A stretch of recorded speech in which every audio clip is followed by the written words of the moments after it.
fiscal impact report that maybe you have, but it wasn't in anything that I saw, and I feel that a review of what this is really going to cost is important. There's already so many costs in building a house. You have to buy the land, you have to go through the planning process, you have to develop the infrastructure, pay the hookup fees, then you have to build the house. And there's also the cost of financing all this through the process, which sometimes takes a long time and is extremely expensive. What is this additional cost going to add to the cost of the housing that we're already trying to build? How many more people are going to be pushed out of being able to afford a house into the situation where now the housing has gone up 30%, 40% because of this, and then they are no longer able to afford a house, and then your needs for affordable housing have just gone even higher. It's kind of like a catch-22 in my opinion. I've heard developers from other communities say you can figure it's 30 to 35% in the increase of the cost of building a house and selling it. It's just, you know, it's going to cost a lot of money for these developers to provide this. And the developers are not going to pay it. It's going to be passed on to the other people, the people that buy the market rate housing.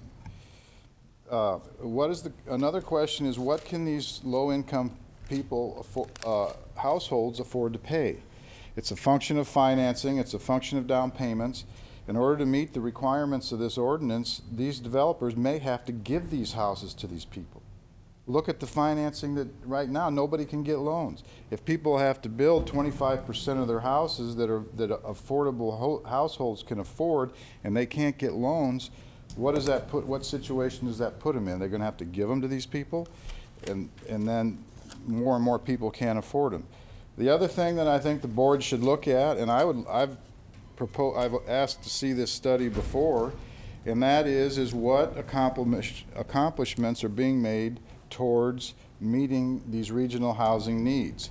Now, the gentleman before me brought this same thing up, but by my research, we're making like 55% of the affordable housing needs and only 8% of market rate housing needs.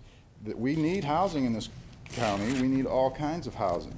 And if you look at all the projects that are going on, most of them, a higher percentage of them, are for affordable housing. And these market rate housing people have to compete with the affordable housing projects as well. They compete for land, they compete for services, they compete for infrastructure. For example, in the Millview County Water District right now, 100% of the water hookups are going to the RCHDC project. Nobody else can get water. They got 62 hookups at the same time. I think that the size of the projects that have to comply with this, if you go down to 5 units, it has to be where, you know, the in lieu fee can be paid, because a 10 or 12 or 15 lot project cannot afford to build a house. You build 10 houses, and maybe that last house is your profit. You have to turn around and provide that at a loss. The whole project then is not feasible. So anyway, I think that a true look at the cost of this and how many people are going to be forced out of the affordable housing, the market rate housing, and into the low-income housing brackets is going to be affected by this ordinance, and the cost is something that really needs to be analyzed. Thank you. Thank you. Other members of the public wishing to speak to this item?